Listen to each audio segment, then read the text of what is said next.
अगर आपका जिस्म आपको खामोशी से कोई खतरे का इशारा दे रहा हो लेकिन आप इसे आम थकन या मामूली मसला समझकर नजरअंदाज कर रहे हों तो दोस्तों, जिगर यानी लिवर हमारे जिस्म की सबसे अहम मशीनों में से एक है। ये दिन रात खून साफ करता है, जिस्म से जहरीले मादे खारिज करता है और सैकड़ों अहम काम अंजाम देता है। लेकिन अफसोस की बात यह है कि जब जिगर खराब होना शुरू होता है तो अक्सर लोग इब्तिदाई अलामात को पहचान नहीं पाते, और जब हकीकत का पता चलता है तो बीमारी काफी आगे बढ़ चुकी होती है। आज की वीडियो में मैं आपको जिगर खराब होने से पहले जिस्म के वो अहम इशारे बताऊंगी जिन्हें हर मर्द, औरत और नौजवान को जानना चाहिए, और आखिर में एक ऐसी अलामत बताऊंगी जिसे अक्सर लोग बिल्कुल नजरअंदाज कर देते हैं। लिहाजा वीडियो को आखिर तक जरूर देखिएगा। अस्सलाम अलैकुम, मैं डॉक्टर आयशा हूं और आप देख रहे हैं हेल्थ टिप्स। नंबर 1, हर वक्त थकन महसूस होना। अगर मुनासिब आराम के बावजूद जिस्म में कमजोरी, सस्ती और थकन रहती है तो इसे मामूली ना समझी। जिगर की खराबी की सूरत में जिस्म को तवानाई बनाने में दुश्वारी हो सकती है। नंबर 2, भूख कम लगना। अगर पहले आपको अच्छी भूख लगती थी लेकिन अब खाने का दिल नहीं करता तो ये भी एक इशारा हो सकता है। नंबर 3, मतली आक़े का एहसास।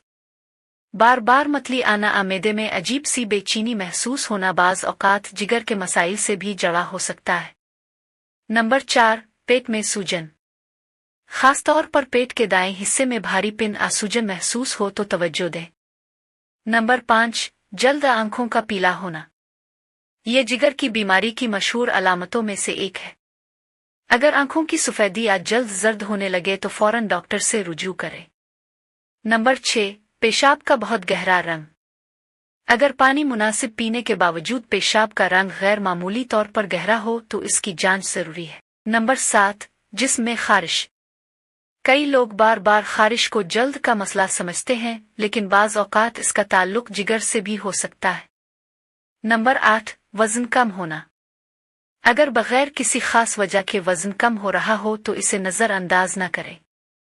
नंबर 9, टिंगों या पाँव में सूजन।